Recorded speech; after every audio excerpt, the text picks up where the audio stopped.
안녕하세요. 더블체크입니다. 제가 중고가 방어 관련 영상을 만들어 온 지도 어느새 1년이 넘었는데요. 제가 모든 차종에 대해 살펴보진 않았으나 가장 중고 방어가 잘 되는 국산차가 뭐냐고 물어보신다면 팰리세이드 정도이지 않을까요? 라고 말씀드릴 것 같은데요. 오늘은 제가 대한민국 남성들의 국룰이죠. SK 엔카를 살펴보다가 팰리세이드 중고가를 보고 너무 놀란 나머지 영상을 올리게 되었습니다. 더 뉴 팰리세이드, 그러니까 22년 5월부터 판매를 시작한 페이스리프트 모델인데요. SK 엔카에서 중고가를 살펴보면 이 차의 신차가를 의심하게 됩니다. 6천만원 후반대, 7천만원 초반대, 심지어 8천만원대 매물까지 있네요. 팰리세이드 신차가는 대략 5천 중반 정도라고 보시면 될 것 같은데요. 프리미엄이 상당히 붙어 있음을 알 수 있습니다. 이 차량의 경우 22년 9월식으로 어떤 사연이 있는 차량인지는 모르겠으나 신차 출고하고 바로 중고 시장에 나온 것 같은데요. 현재 SK 엔카에 딜러가 희망하는 금액은 7,280만원이고요. 2차 매물의 신차가를 살펴보니 와우, 4,821만원이었네요. 요즘 현기차 할인 1도 없으니 취등록세 7% 포함하여 실구매가 약 5,200만원이라고 치고요. 딜러가 마진을 1,000만원가량 붙여 매물을 올려놓았다고 치더라도 신차를 구매하여 딜러에게 넘기신 분은 약 1,000만원가량의 이득을 취하셨을 것으로 계산되네요. 사실 딜러가 어느 정도 마진을 붙여 SK 엔카에 올려놓았는지는 알 수 없고요. 더군다나 이 금액은 딜러가 거래를 희망하는 호가일 뿐 실거래가는 물론 다를 수 있습니다. 막말로 딜러가 매입가에 2천 정도 붙여서 올려놓았을 수도 있다는 말씀입니다. 어찌되었든 간에 현재 팰리세이드 중고 매물에 프리미엄이 상당히 붙어있는 것은 팩트로 확인이 되네요. 팰리세이드 출고 대기 기간은 22년 10월 계약 기준으로 약 7개월 정도라고 하는데요. GV80 2.5 터보의 대기가 30개월인 것과 견주어 보았을 때 그리 긴 기간도 아니거든요. 그런데 7개월을 못 기다려 1,000만원 이상 웃돈을 주고 팰리세이드를 산다? 저로서는 이해가 안 되네요. 그래서 팰리세이드에 대해서 좀 알아보았는데요. 결론부터 말씀드리면 최근 신차급 중고 팰리세이드가 러시아로 수출이 많이 되고 있고 러시아에서 가격을 잘 쳐주다 보니 한국에서의 중고가도 덩달아 올라간 것으로 보입니다. 러시아 현지에 있는 현대대리점을 통해 팰리세이드를 구매하려면 한화로 치면 1억 원 이상이 필요하다고 하는데요. 한국에서 넘어온 신차급 중고차의 경우 러시아에서 아무래도 가격 경쟁력이 있다 보니 개인 수출업자들이 고가의 신차급 팰리세이드를 매입하여 러시아로 넘기고 있는 상황으로 보입니다. 특히나 사륜에 썬루프가 있는 모델의 경우 러시아에서 수요가 아주 높아 훨씬 더 좋은 가격에 거래가 되고 있다고 하네요. 이야,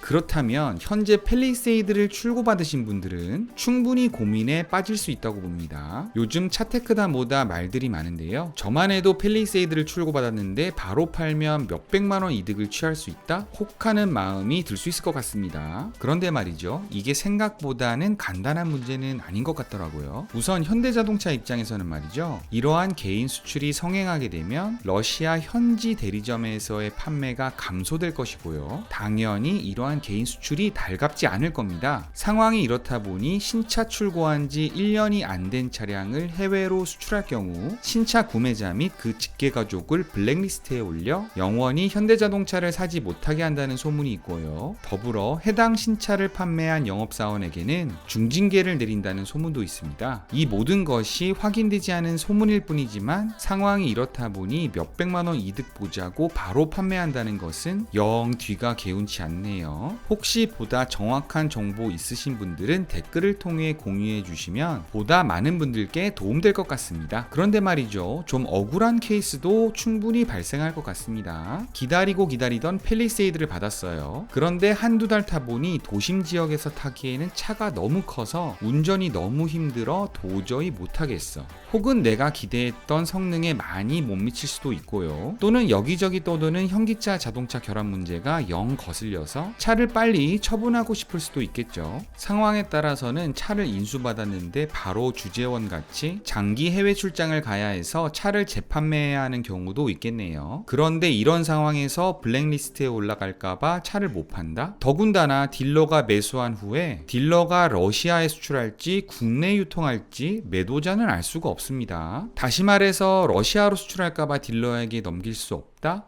이 모든 상황이 소비자 입장에서는 매우 불편할 것 같네요. 이 모든 소문들이 사실이라면 현기차 입장에서는 현실적으로 개인 수출업 중고업자를 막을 방법이 마땅히 없다 보니 이를 애꿎은 소비자와 신차 영업사원에게 피해를 전가하는 느낌이 강하게 듭니다. 세금 쪽으로도 잠깐 생각해보면요, 자동차 재판매를 하여 이득이 발생하는 경우, 다시 말해 발생되는 이득에 대해 양도소득세 내듯이 세금을 내야 하는 것인지, 만약 이러한 경우 세금을 내는 것이 맞다고 한다면 중고나라에서 신품보다 비싸게 팔리는 신발, 가방 등등의 물건에 대해서도 모두 세금을 내야 하는 것인지, 혹여나 세금을 내는 것이 맞다면 이 많은 건 바이 건에 대해서 어떻게 선별해내고 세금을 부여할 것인지, 저로서는 사실상 현실적으로 불가능할 것 같네요. 사실 따지고 보면 팰리세이드뿐만 아니라 예를 들면 벤츠 지바겐, 포르쉐 카이엔 등등 대기 기간만 2-3년 되는 차량들의 경우 신차급 중고차 가격이 신차 가격을 훌쩍 뛰어넘은 것은 사실 벌써 오래된 이야기고요. 자동차 재판매로 인한 이득에 대해 세금을 부과하기는 현실적으로 풀어야 할 부분들이 너무나도 많아 보이네요. 어쨌든 간에 팰리세이드 중고가 너무 놀랍고요. 현재 SK엔카에 올라와 있는 말도 안 되게 높은 금액은 해외 수출업자에게 판매하려는 호가로 보이니 혹여나 저희 구독자분들 중에서 이렇게 높은 가격에 중고 구매하시는 일은 없었으면 좋겠습니다. 이번 영상이 차량 구매에 도움이 되셨다면 구독, 좋아요, 알림 설정 꼭 부탁드릴게요. 이상 더블체크였습니다.